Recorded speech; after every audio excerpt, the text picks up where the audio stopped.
Suzuki Celerio. So gikarga og towing truck, gidala diri sa atuang shop kay medyo abnormal ang iyang andar. So mo ni siya. So ito siyang gipanaog sa towing truck. So mo ni ang andar oh. So kung sa tao pa murag ka hinga-hinga, gahangak-hangak. So ari ta susud atong tanawon ang iyang trouble code. So mo ni ang trouble code oh. Control module performance. So mo ni yang ano, nagsiga sa dashboard. Yang RPM up and down. Ang iyang temperature gablo puwa. Nya na sa check engine. So mo ni atong solbaron karon. So dire ato sa i-check ang spark plug o ignition coil. So ato sa i-check.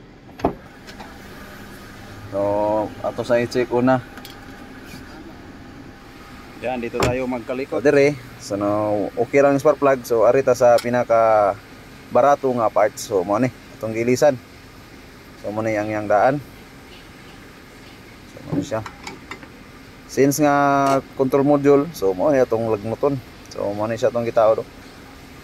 So ano sa siya. So dito sa sulod.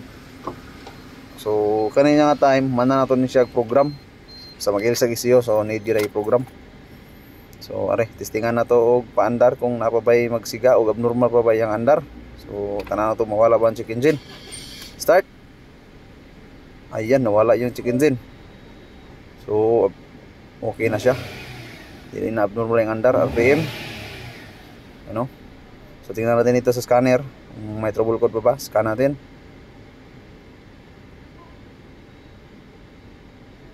Ayun. So wala na. Green na lahat. So todas. Good job, good job. RPM. Yun. Good job.